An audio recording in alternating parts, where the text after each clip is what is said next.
TV rajo Rendo émission parole aux candidats dernière ligne droite si li nga xam ne moom moo jëm ci élection locale yi ñuy dalal candidats yi tey nag ma dalal fi si studio bi Bocar Diallo nekk candidat à la commune de Saly maa ngi lay nuyu monsieur Diallo. maa ngi lay fay di monsieur Ndiaye di nuyu auditeur waa Rendo yëpp di nuyu sa équipe bi yëpp. di leen sargal di leen ziar di leen ñaanal kendal jàmm. jërëjëf monsieur Diallo tey ñu dalal ci dernière ligne droite campagne bi xam ne tey lay mat waaye bëggoon naa nga ñëw tuuti tënkal ñu programme bi nga xamante ni moom nga fas yéene doxalee commune bu Saly. waaw donc monsieur Ndiaye donc je suis très content d'être là tey fekk leen fii am kaddu yu may sànni ci seen émission bi. parole aux candidats di wax ne rek ñun candidat lañu ci commune de Saly donc dañuy dem ci bannière union citoyenne bunt bi donc union citoyenne bunt bi ci bannière boobu lañ dem donc nous avons fait des RPI, des visites à proximité, rencontres avec des personnalités, des autorités et tout ça, les notables. On a discuté, échangé sur notre programme qui est axé sur 6 leviers. Il parle de l'éducation, la formation des jeunes, l'emploi des jeunes. Il parle de l'autonomisation des femmes. Parle de l'accès à la santé, parle de le développement du sport, parle de la promotion du tourisme. Donc pour que qu'on puisse justement développer Saly dans un plan de développement local, bien comment ça s'appelle, détaillé. Ces leviers-là, de suñu programme, dana neex a wax ndax dañ ko tënk ci ay juróom benn levier niñ ko tubaab di waxe maanaam ci juróom benni ponk am na ci boo xam ni pour éducation la formation ak emploi des jeunes am na ci boo xam ni autonomisation des femmes la am na ci boo xam ni nga mën a boo feebaree nga faju am na ci boo xam ni développement tourisme la am na ci boo xam ni xale yi su fekkente ni bëgg nañ def seen sport ñu dem faju ji donc loolu dafa am ay programmes yu ñu def ci biir levier yooyu ponk yooyu yoo xam ni yii nii ñun c'est des projets et programmes yu ñu def ci biir yoo xam ne mooy permettre da nga am Saly non seulement mu développé wu mais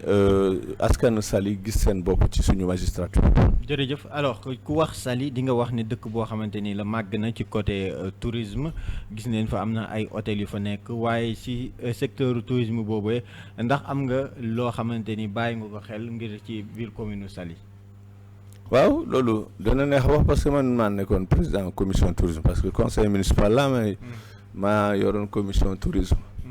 bon lii gën a tax sama activité man je suis un expert en tourisme hôtellerie et restauration donc loolu suma domaine la donc rëq-rëq ak wala sooxe bu bëri bu nekk ci tourisme bi moo tax justement ma takk suma ndig pour justement essayer suqali Saly à travers son poumon économique ba nga xam ne mooy li Saly am ci économie li nga xam ne moom lañ gën a ràññee muy tourisme ñu fekk tourisme tey Saly mu nekk tourisme balnéaire waaye Saly tey li ko wër dafa évoluer ñuy wax am na aéroport ñuy wax am na port Ndayane qui est en construction ñuy wax am na ay zone économique de Diass zone intégrée économique de Sandiara am na intercommunalité Sandiara Nguéniène Malicounda mu nekk ay y a des voies comme autoroute mu ngi traverser département bi de part et d'autre donc yooyu yëpp nekk ay ponk économique yoo xam ne yi dafay bokk ci loo xam ne suñ ko seetee war na mën a refléter wu ci tourisme bi en termes de changement de tourisme au lieu de mu dépasser tourisme balnéaire waaye ñëw ci tourisme d'affaires waaye itam beneen ponk bi itam mën nañ nekk ci tourisme culturel yooyu yëpp nekk yoo xam ne parce que Saly itam dafa am histoire comme ni yeneen dëkk yi comme Gorée amee histoire port baa ngi foofu fort de Saly mu ngi foofu waaye am na aussi li ñuy wax ranch bi mu ngi foofu wala li ñuy wax Baobab Jumel wala yenn kii yi nga xam ne yi ni point yi nga xam ne ni war nañ ko lagune bi nga xam ne dañ ko fatt ba defar fa ay résidence ay yeneen ponk yu bëri yoo xam ne yii ni war nañ ko mën a aménager defar ko mu nekk ci point yoo xam ne dafa war a bokk ci lu war a développer tourisme bi ci au niveau ci biir Saly waaye itam am na yeneen yi nga xam ne yii ni moo fa sooxe aussi parce que dafa am ay structures yoo xam ne ñi ngi liggéey ci tourisme bi mais commune de Saly moo waroon lëkkale institution yooyu boo xoolee agence nationale de promotion touristique boo xoolee syndicat du patronat de l'industrie hôtelière boo xoolee syndicat d'initiative de la région de Thiès boo xoolee yeneen ponk yu bëri yoo xam ne yii ne ñi ngi fi yeneen structures yu fi nekk ñu war a lëkkale mu permettre ñu développer Saly donc Saly waroon na am tey lu ñuy wax comment ça s'appelle office communal de tourisme pour justement prendre en charge toutes ces données. Très bien alors ñu wax lu gën a am solo lu soxal askan wi muy wàllum wér-gi-yaram Saly daanaka ab case de santé la am jamono ji waroon na am hôpital niveau 2 au moins pour ñi fay yeewoo war a mën a fa fajoo si sa biir programme wax nga ne si wàllum wér-gi-yaram di nga ko jox pàcc bu am solo. waaw loolu laa la wax parce que man dama yàgg wax ni Saly dafa nekk ville commune cosmopolite ñëpp ñooy daje foofu donc ñëpp am nañ ci ñi nga xam ne yii justement c'est des étrangers te étrangers yi ci gën a bëri waa Europe waa Amérique la te ñooñu dañoo nekk dans des pays de développement donc su ñuy ñëw fii am na lu mu néew Saly war na ko mën a am muy hôpital de premier niveau boo xam ne bii ni ñooñ suñu feebaree wala ñu leen di évacuer ñuy am beneen problème mën nañu faju fii d'ailleurs dafa war a am sax comme li may wax développement tourisme war na am tourisme sanitaire c'est important nit ñi di jóge feneen di ñëw faju ci comme au Maroc comme en Tunisie donc yooyu yëpp dafa des te tourisme à Saly waroon na mën a am loolu donc loolu dafa bokk suñu programme yaa ngi wax ni ñaari centre de santé moo fa nekk ak 3 cases de santé Saly yëpp tolluwaayu Saly loolu c'est inacceptable. doyul ci wér-gi-yaram dafa doyul sax c'est inacceptable parce que niveau Saly passé na foofu.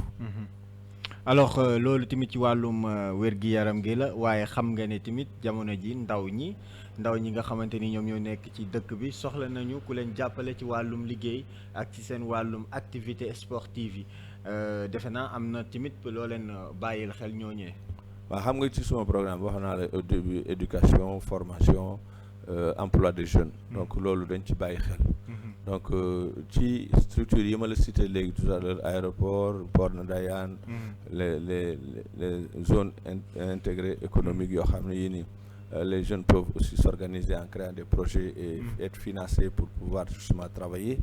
de leur propre compte en créant des entreprises waaye aussi am na ay formation yoo xam ne war nañ ko mën a def ñu mën a nekk ci li métier portuaire wala aéroportuaire yooyu yëpp day nekk yoo xam ni emploi facilité emploi waaye am na beneen convention boo xam ne bii ni ñun dañ ko programmer pour suñu relation ak les hôtels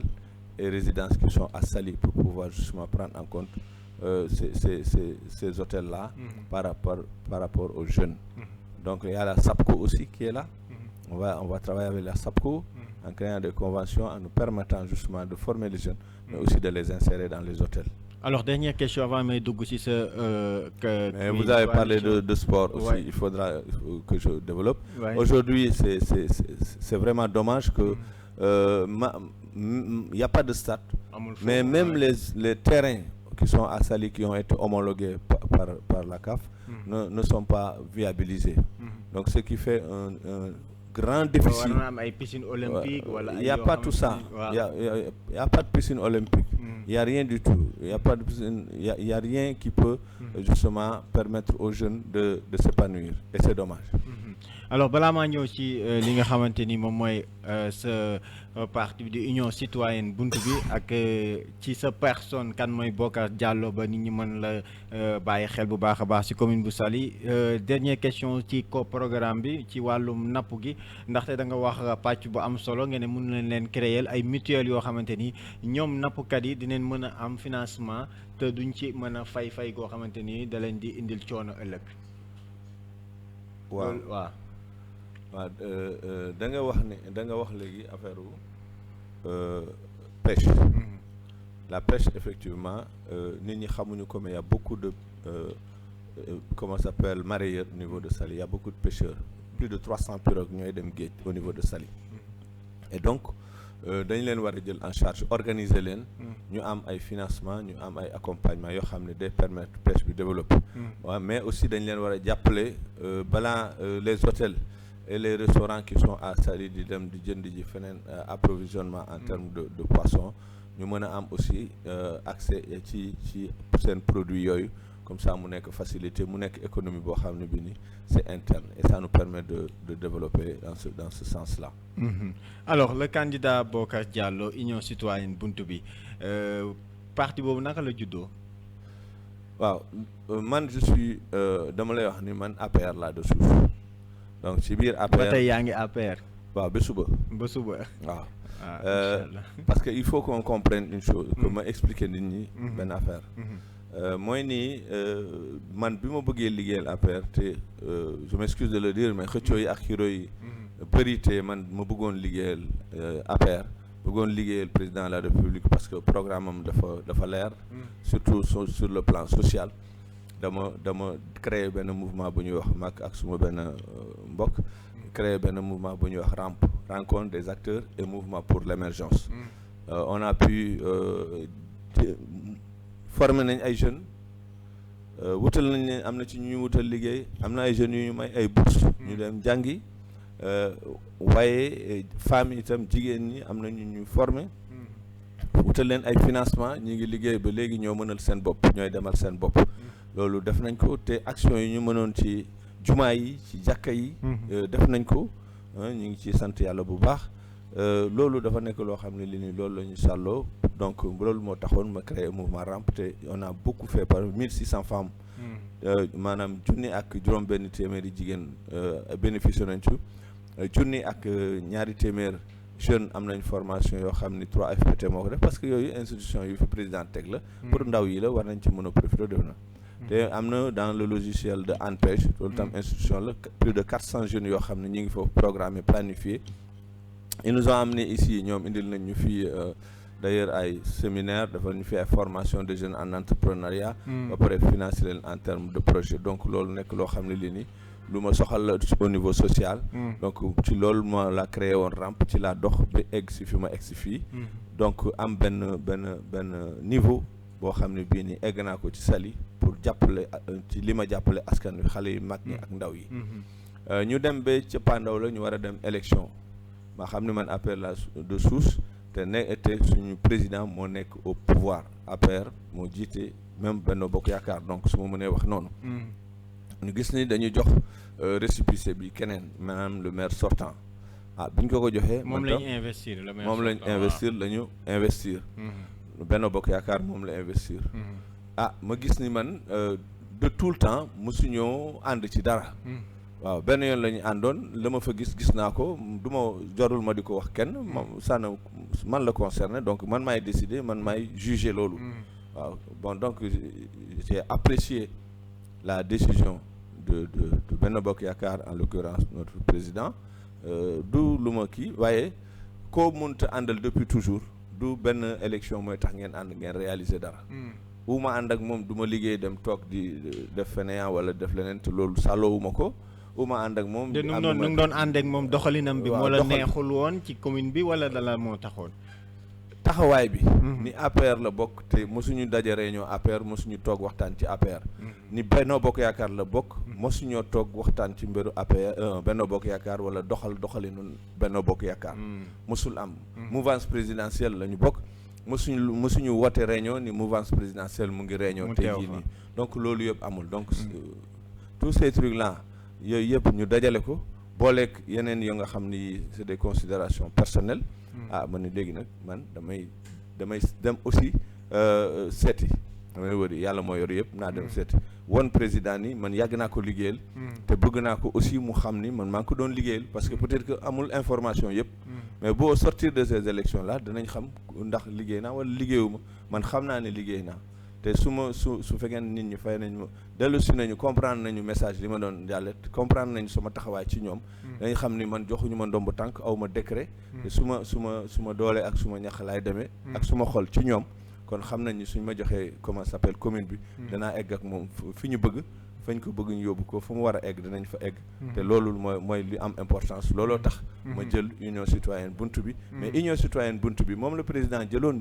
balaa mu am récépissé APR am pour dem élection présidentielle donc loolu ci biir mouvance présidentielle la nekk donc maa ngi toujours ci biir mouvance présidentielle man ak président bu paree politique am rek man pare naa politique comprendre mais lii dafa di gox-goxaan nag kenn ku nekk da ngay ku nekk ak sa gox la. voilà ku nekk ak yéene bi nga amal sa gox moo tax nga gën a engagé wu yow pour jël union citoyenne buntu bi demal sa bopp. waaw looloo sa taxawaay bi. ma jël union citoyenne buntu bi récépissé dem wuti commune bi nekk laaj baatu askan bi. askan bi bëgg naa ñu dégg ma. bu weesu au-delà de mon programme. dañu war a changer parce que mënuñoo nekk tout le temps ci benn tànn kenn ki waaw benn gestion rek boo xam ne bii nii ñëpp constaté nañu manquement yi ñëpp constaté nañu sooxe yi xale yaa ngi chômé femmes yi mënaluñ seen bopp hôpital amul lycée amul collège amul ñaari collège moo nekk Saly yëpp nu mu toll yëpp lycée amu fa parce que lycée bi fu mu féete tey jii nii nekkul woon sax pour Saly dañ ko tudde rek parce que Ngaparou Somone Saly Malicounda ñoo ko bokkoon léegi nekk na Malicounda 2 donc loolu gare routière amu fa gis nga dañu puxus bu ñu def foofu ni mooy gare routière dafa am réew ak commune bu nu muy doxee parce que boo eggee benn niveau bi da ngay niroog niveau boobu loolu boo bëggee ma xayma ko bu ñu nee Dakar Plateau ni Touba dañuy wax Saly ci niveau économie dégg nga donc su ko defee Saly war na am beneen xar-xam war na am beneen niveau boo xam ne nit ñi suñu feebaree ñu faju suñu bëggee jàng ñu jàngi suñu bëggee liggéey ñu liggéey ndax c'est possible loolu war naa mën a nekk donc ci loolu moo tax ñu yéene waa Saly jàmm ñu yéene leen naataange ñu yéene leen aussi développement dégg nga gisuñu fenn foo xam ne fii ni Saly dafa am particularité de développement donc loolu moo tax ñu xaar suñu tànk. mais est-ce que union citoyenne buntu bi dem na ci quartier yi gox-gox yi xam jafe-jafe askan wi parce que tamit xaaruñ woon monsieur Bocar Diallo jékki-jékki détaché wu dem créer boppam union citoyenne buntu bi est-ce que tey ji dugg nga foofu pour xam askan wi gën leen jege pour gën leen présenter programme pour ñu xam ne ni yow tey da nga ñëw pour relever le défi. ñun depuis 2014 ñu ngi liggéey ci rampe. depuis bientôt 1 mois et demi ñu ngi liggéey ci union citoyenne buntu bi parce que dañu war a présenter dañu def benn changement nit ñi rempli bi li ñu gën a xam mais dañu dugg ci ñoom wax leen aussi union citoyenne bi on a fait plus de 35 RPI RPI mooy réunion publique d'information ñëpp dañu doon xëccoo parce que journée démb bi rek def nañ 6 RPI suñu responsable dem nañ ci 6 responsables yàlla dafa def sax amoon nañu benn gàllankoor suñu benn jarbaat moo génn àdduna ci biir campagne bi ñu koy ñaanal yàlla na ko yàlla xare àjjana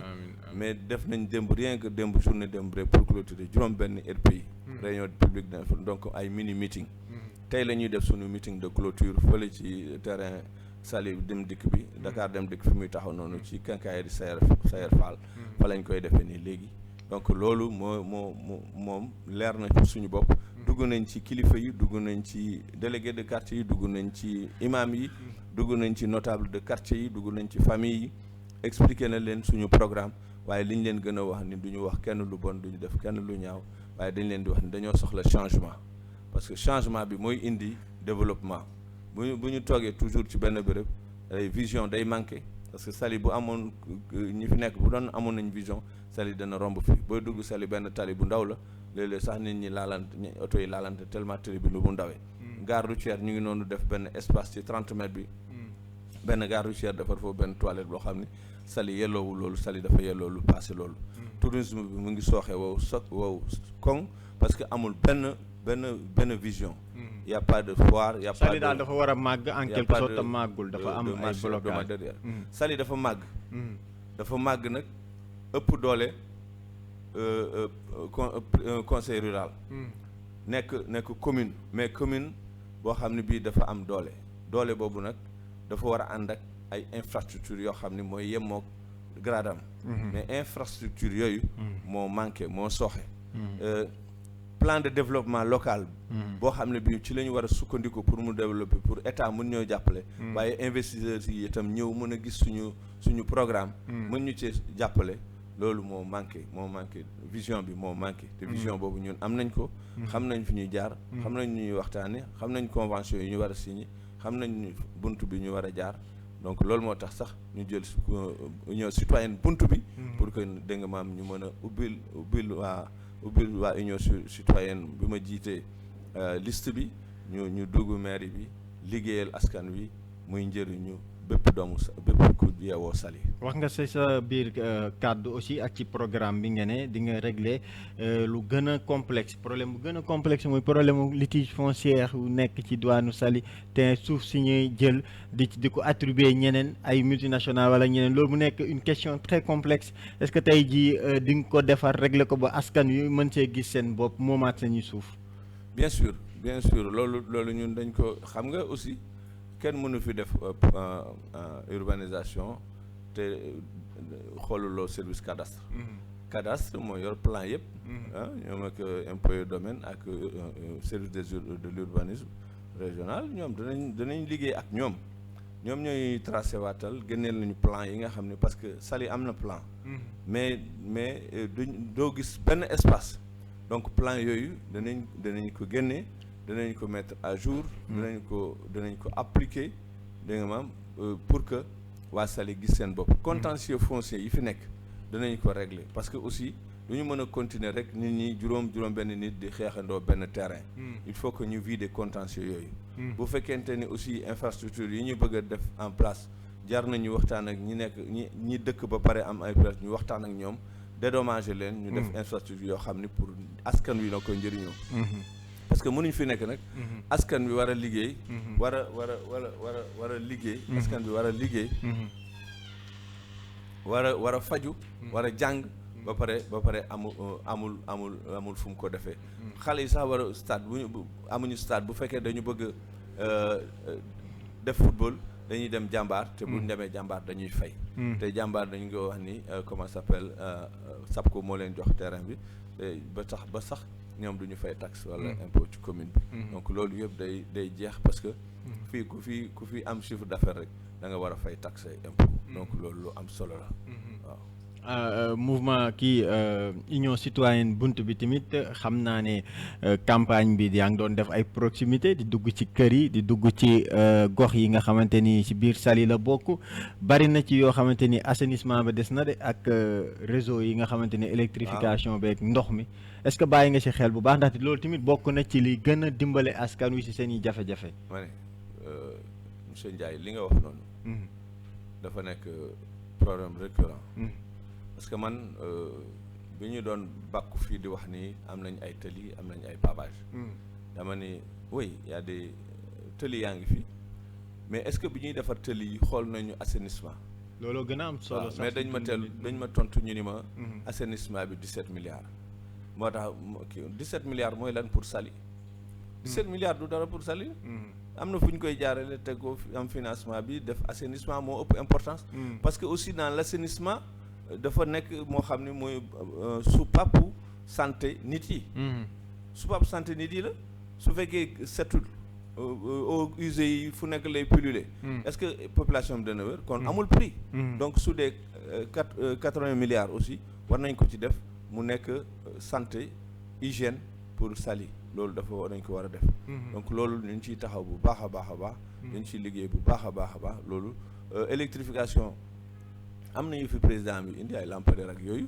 mais Saly dafa manqué aussi am na ñun bu ñuy def suñu RPI dañuy gaawantu ni nañ gaaw dem béréb sangam parce que dañ daan def 3 RPI par jour. Donc dañ leen gaawantu parce que quartier nangam dafa manqué électricité. day lëndëm bu ñu fa demee day lëndëm. waaw day lëndëm te loolu warul biir. te loolu baaxul ci Saly am na ci yoo xam ne ñun ñooy taxaw def suñuy faari oto pour mën a waxtaan ak askan bi donc loolu warul Saly am na ci yoo xam ne ba léegi ndoxu teen la ñuy naan loolu am na fi. ak jamono ji ñu toll ñuy naan ndoxu teen. duñu am ak jamono bii ñu toll waaw ñu ngi naan ndoxu teen et loolu c'est pas normal. Donc yooyu yëpp dafa nekk yoo xam ne yéen ni dañ ko war a dindi. Mbalit mi ne mu ngi fi woon ni xàcc léegi bi kii élection yi jubee ni ñu commencé yónni benn car xam nga dañ ko réparé rapidement. sab koo ngi doon defar mbalit mi nag monsieur Diallo jaar fii jël fële UCB la xaw ma kii UCG moo fi doon kii dégg nga maam di defar mais ba léegi mais sab koo ngi doon defar. alors ñu monsieur Ndiaye waaw monsieur Ndiaye waaw gis nga fi équipe boo xam ne bii ni entrée Saly bi bay dugg biir Saly ñu xëy bale suuf si bale poussière bi bale ñax yi bale mouchoir yi nekk ci yoon bi boo demee léegi da ngay fekk ci trottoir yi ay suuf ay ñax ay mbalit c'est pas normal booy dugg Saly dafa war a set environnement dafa war a set donc loolu dafa manqué équipe de nettoiement boo xam ne régulièrement dafa war a am autour des axes là donc loolu amul.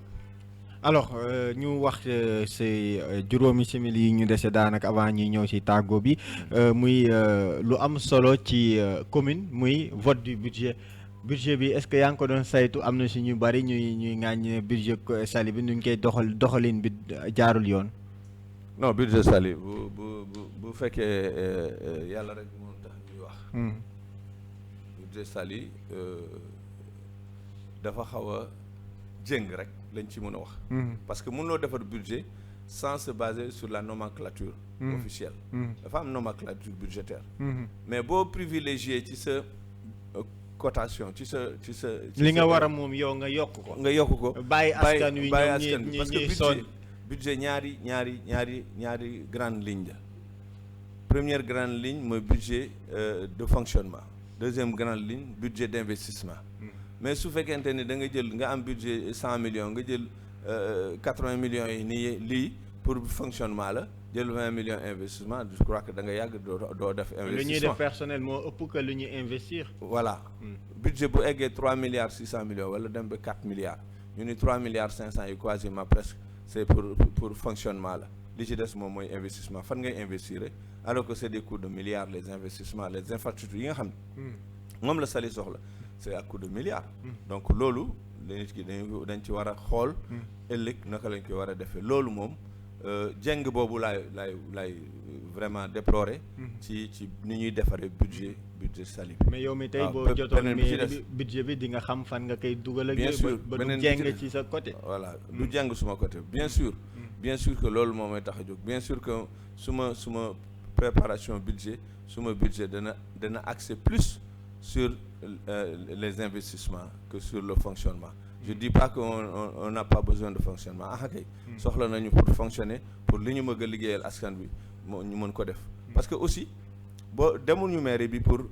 am fonctionnement pour def fonctionnement dañu dem mairie bi pour développer Saly donc boo demee pour développer da ngay wut voies et moyens pour développement donc le développement ne peut se faire que dans des investissements investissement yooyu la ñu dem boo dee da ngay investir ci stade pour xale yi donte bu ñu duggee ñu fay billet wala nga investir ci hôpital donte ku fay faju da ngay ku war a faju da ngay fay mais ak leneen donte sax boo defee institut supérieur de formation ku fay dugg tam da ngay am moyen de quelque chose tant mieux mais toujours est-il que l'infrastructure est là la personne est bien encadrée la personne est bien accompagnée loolu c'est important demuñu foofu pour fayee ko ay fonctionnement politique du suñu métier dañuy dem pour suqali askan Saly il faut que waa Saly comprendre loolu dañuy dem foofu pour suqali askan Saly parce que li ñu gis ci budget bi du teguwul fenn ba pare même bu dee ni le tourisme n'est pas une compétence transférée tey jii lu ñu am lu nekk au plus de 60% ou 70% yi ñuy am ci recette ci budget bi ci hôtellerie lay jóge tourisme donc loolu war nañ ko may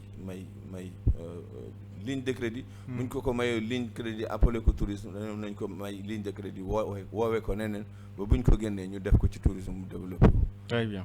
alors wax ci dernier point bi avant laata ngay tàggoo wane tamit sa bulletin bi nga xam ne mooy bulletin de vote bi da ngaa xaw a fàtte sa mbokk yi de wàllum élevage wala bëggoo jaay meew ci hôtel yi gars yi di tourisme yi di naan meew ak cere ak meew. pourquoi pas du wax naa la léegi zone économique Diass wax naa la léegi zone économique Sandiara wax naa la léegi zone comment ça s'appelle intercommunalité 4 kii yooyu foofu la suuf nekk. waaw mais te Saly tamit war nga wane ne tamit sa mbokk yi war ne élevage bi war nañ fa loolu laa lay expliquer. waaw ma jaar loolu laa lay expliquer donc ça veut dire quoi ça veut dire que war nañu mën a am possibilité pour installer foofu suñu ay projet parce que am na aussi association des éleveurs du Sénégal am nañu ay membres au niveau de Saly dañuy waxtaan ak ñoom dañuy diisoo ak ñoom pour que ñoom tam seen i mbébét ñu mën koo jël en charge ba dugal suñu amee ay projet d'élevage ñu mën suñu amul espace sax ñu mën ko wuti ci intercommunalité Malicounda ak yooyu wala mais en tous les cas wala Sandiara voilà wala Sandiara wala Diass en tout cas élevage bi bokk na ci donc loolu loo xam ne lii nii luñ jël en compte la parce que xam nañ leen ñu ngi foofu donc loolu c'est important pour nous parce que meew bi ñuy def foofu dañ koy utiliser yàpp tam dañ koy soxla donc loolu ganaar sax dañ koy soxla donc xar béy nag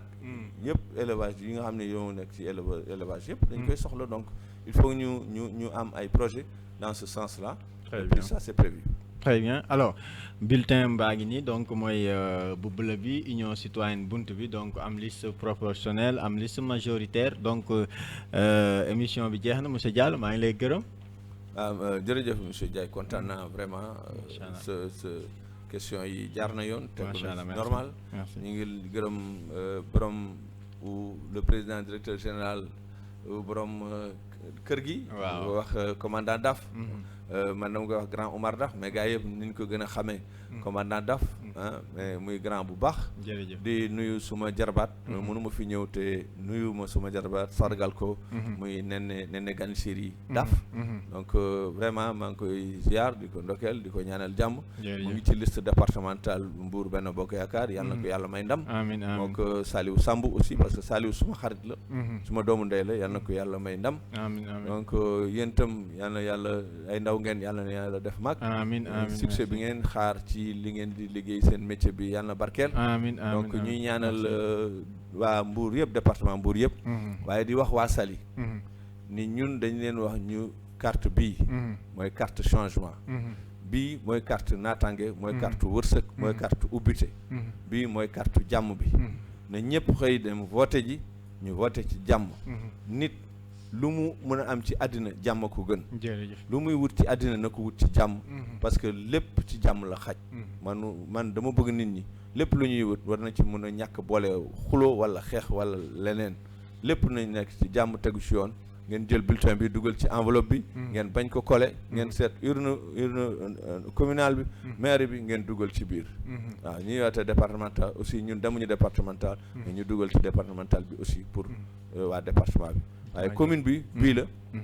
ngeen def ci enveloppe bañ ko coller ngeen dugal ñu am changement Saly ñu am beneen gestion Saly ngeen gis seen bopp lu ngeen mësta gis parce que da ngeen gis ni depuis 35 ans ñu ngi leen di nekkal ci benn gestion boo xam ne bi xamu leen lan la mais fii ci 5 ans danañ leen woon li nga xam ne lii mosu leen ko gis da ngeen gis Saly lu ngeen mësta gis parce que Saly dana changer xar kanam te nit ñëpp jeunes yi danañu am emploi 0 chômeur en 2024 dans notre magistrat. Merci. Je vous remercie. Merci jërëjëf monsieur Bocar Diallo laa dalaloon moom moo yor union citoyenne buntu bi ci commune bu Saly nekk candidat doon wax li nga xam ne mooy programme waaye tamit doon addu ci jafe-jafe yi nga xamante ni waa Saly ñu ngi koy dund jamono ji ñiy wax nag ne campagne bi daanaka fii ak minuit lay jeex léegi dina def meeting de clôture am fii nii nga xamante ni mooy boo ñëwee fii auto Dakar dem di kii di gaare foofee lay defee meeting de clôture am ngir mën a jeexal campagne bi nit ñi mën a voté ji dimanche incha allah le jour du scrutin jërë ngeen jëf yéen ñu doon bàyyi xel ci Rendo TV ak Rendo FM merci à la prochaine. 20 km au sud-est de Dakar. C'est dans la ville balnéaire de Saly que se trouvent les plages les plus connues et plus populaires de toute la région ouest africaine. Le village d'origine est un ancien comptoir portugais. C'est ainsi que les colons portugais auraient